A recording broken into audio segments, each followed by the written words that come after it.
Hi friends, welcome to Mek'skitchen. இந்த வீடியோல சிம்பிளா சிக்கன் பிரியாணி எப்படி செய்யறதுன்னு பார்க்க போறோம். பிரியாணி பாத்தீங்கன்னா நிறைய வெரைட்டிஸ்ல பண்ணுவாங்க. ஹைதராபாடி பிரியாணி, தலப்பாக்கட்டி இந்த மாதிரி வந்து நிறைய உண்டு. இது வந்து நார்மலா வந்து ஒரு பிரியாணி வந்து எப்படி செய்யறது அந்த மாதிரி தான் பார்க்க போறோம். இதுக்கு தேவையான பொருள் பாத்தீங்கன்னா ஒரு 5 வெங்காயம் மீடியம் சைஸ் தான் அது கட் பண்ணி வச்சிருக்கேன். அப்புறம் வந்து ஒரு 3 தக்காளி, கொத்தமல்லி, புதினா, 4 green chillies, அப்புறம் வந்து garam masala, chilli powder, turmeric, cardamom powder, பெருஞ்சீரகம், அது பிரிஞ்சி இலை, பட்டை, கிராம்பு, ஜாவித்ரி, அனிசீட் அதெல்லாம் வச்சுருக்கேன்.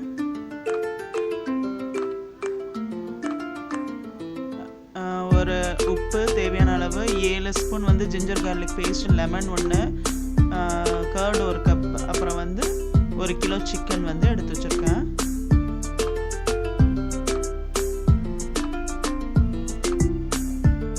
5 டம்ளர் வந்து பாஸ்மதி ரைஸ் வந்து ஒரு அரை மணி நேரமாக ஊற போட்டு வச்சுருக்கேன். அது ஊறிட்டு இருக்கு.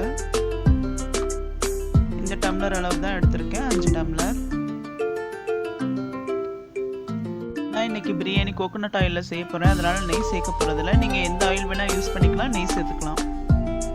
இப்போது ஆயில் வந்து நல்லா ஹீட் ஆகிடுச்சு. இப்போ வந்து நான் எடுத்து வச்சுருக்க ஸ்பைசஸ் வந்து ஆட் பண்ணிக்கிறேன். நான் எல்லாமே அப்படியே தான் யூஸ் பண்ணுறேன், எதுவுமே பவுடர் பண்ணலை. இதை வந்து அந்த அரோமா வர வரைக்கும் நல்லா வறுத்துக்கலாம். இப்போது நறுக்கி வச்சுருக்க அந்த வெங்காயத்தையும் ஆட் பண்ணிக்கிறேன், பச்சை மிளகாயும் ஆட் பண்ணிக்கிறேன். பச்சை மிளகா நான் 4 எடுத்து வச்சுருக்கேன். நீங்கள் காரம் நல்லா சாப்பிட்டீங்கன்னா இன்னும் கூட நீங்கள் வந்து உங்களுக்கு ஏற்ற மாதிரி நீங்கள் மிளகாய் வந்து ஆட் பண்ணிக்கலாம். இப்போது இதுக்கு சீக்கிரம் வெங்காயம் வதங்குறதுக்கு நான் கொஞ்சம் உப்பு வந்து சேர்த்துக்கிறேன். இப்போது நல்லா வந்து இது டிரான்ஸ்பரண்ட் ஆகணும் இந்த வெங்காயம், அது வரைக்கும் நல்லா இந்த ஆயிலில் வந்து வதக்கிக்கலாம்.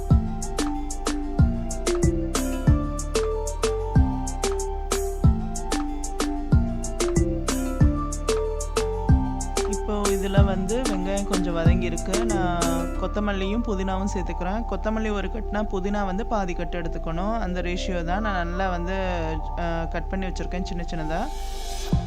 இப்போ வந்து இஞ்சி பூண்டு பேஸ்ட் வந்து இதில் சேர்த்துக்கிறேன், 7 ஸ்பூன். இது வந்து நான் வீட்டில் செஞ்ச இஞ்சி பூண்டு தான்.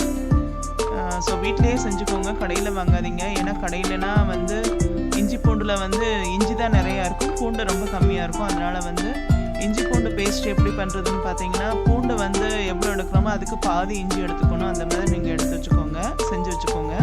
இப்போ எடுத்து வச்சுருக்க மசாலா எல்லாத்தையும் நான் வந்து இதில் ஆட் பண்ணிக்கிறேன்.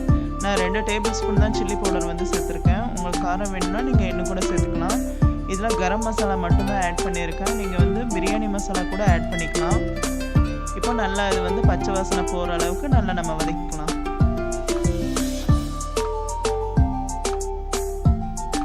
இப்போ வந்து தக்காளி வந்து 3 தக்காளி நறுக்கி வச்சுருந்தேன்ல, அதை சேர்த்துக்கிறேன். இஞ்சி பூண்டு பேஸ்ட்டு சேர்த்ததுக்கப்புறம் நல்லா அதை வந்து கலரி விட்டுட்டே இருக்கணும், இல்லைன்னா அதை வந்து அடிப்பிடிக்க ஆரம்பிச்சிடும்.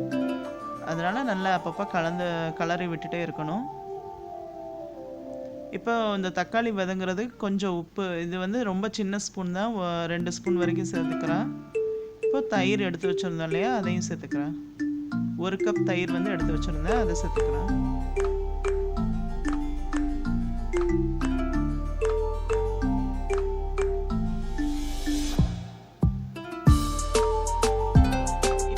நல்லா வதங்கி அந்த ஆயில் வந்து கொஞ்சம் நல்லா பிரிஞ்சு வந்துடுச்சு. இப்போ நான் எடுத்து வச்சுருக்க சிக்கன்லாம் வந்து இதில் ஆட் பண்ணிக்கிறேன்.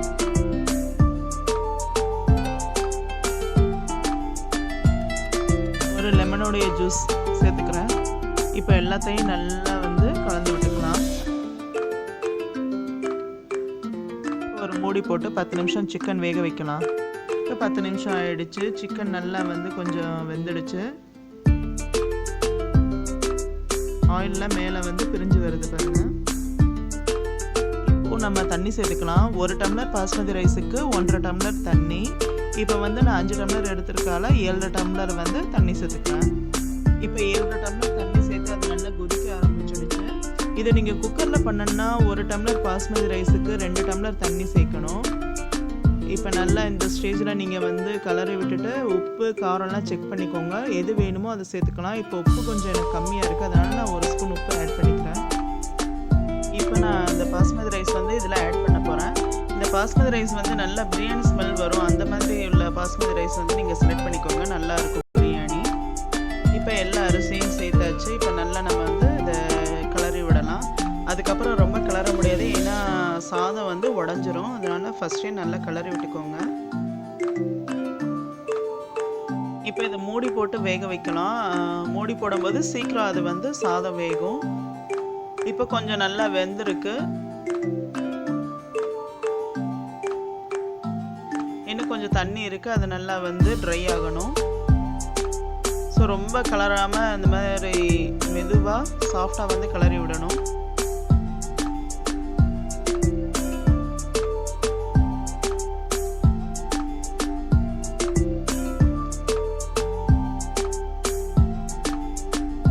நான் திரும்ப வந்து ஒரு 5 நிமிஷம் கழித்து நான் ஓப்பன் பண்ணி பார்க்குறேன். இப்போ தண்ணி முக்கால்வாசி ரெடியூஸ் ஆகிடுச்சு.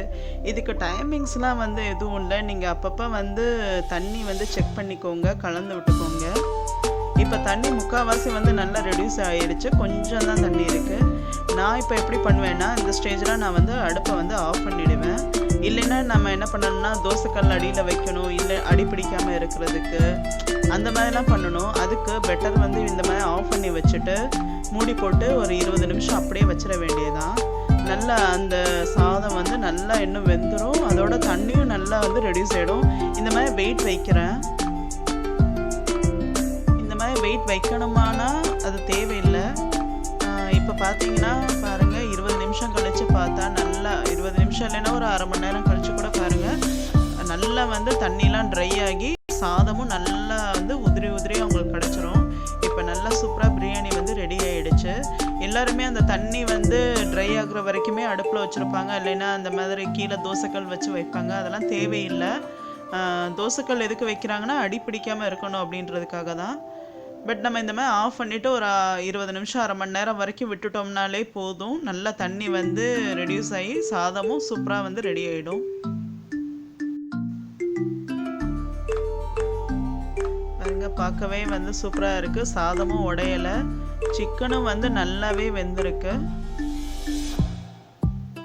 ரொம்ப சூடாக இருக்குது. இப்போ நான் பிளேட்டில் வந்து அதை வைக்கிறேன். சூப்பராக இருக்குல்ல பார்க்குறதுக்கு. டேஸ்ட்டும் வந்து ரொம்ப சூப்பராக இருக்கும். ரொம்ப சிம்பிளாக வந்து நம்ம வந்து இந்த பிரியாணி பண்ணியிருக்கோம். ஸோ சிம்பிளாக பண்ணுறதால டேஸ்ட் வந்து கம்மியாக இருக்கும் அப்படின்லாம் நினைக்க வேண்டாம், நல்லாவே இருக்கும்.